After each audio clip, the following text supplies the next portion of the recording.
میں نے ایک خاتون سے پوچھا کہ کیا آپ کو مردوں کے برابر حقوق ملنے چاہیے، تو اس نے ایک حیران کن جواب دیا۔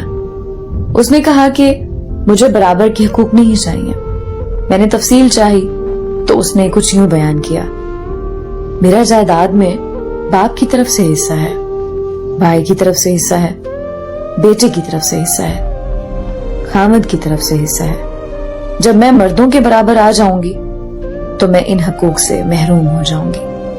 میں کسی جگہ جاب کرتی ہوں تو مجھے جاب میں سہولت دی جاتی ہے، برابر کے حقوق میں میرا نقصان زیادہ ہے۔ بینک، ہسپتال، مارکیٹ، ہر جگہ لیڈیز فرسٹ کے اصول پر مجھے ریلیف مل جاتا ہے۔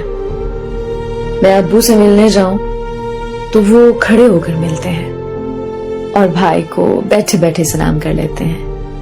ہم شہر سے باہر کہیں جائیں تو میں نے اور بیٹی نے اپنا اپنا ہینڈ بیگ پکڑنا ہوتا ہے اور بس باقی سامان بیٹے جانے اور ان کے پاپا۔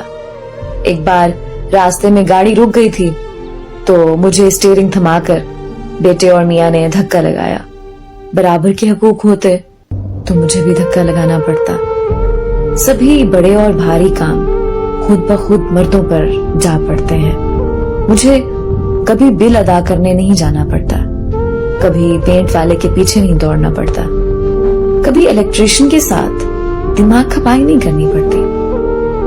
کمانے کی ذمہ داری کبھی میری نہیں رہی، میاں نے کمانے کے لیے نکلنا ہی نکلنا ہے۔ میں کبھی بھی کہہ دوں آج کچھ نہیں پکایا، گرمی لگ رہی تھی یا موڈ نہیں تھا، تو بازار سے کھانا آ جاتا ہے۔ کوئی زبردستی نہیں ہے، لیکن ان کو کام سے چھٹی نہیں ہے۔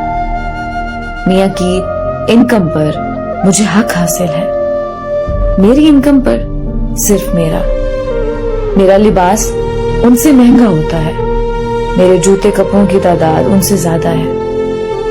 ایسے بے شمار فائدے مجھے حاصل ہیں، میں برابر کے حقوق لے کر گھاٹی کا سودا کروں گی؟ اتنی پاگل لگتی ہوں کیا؟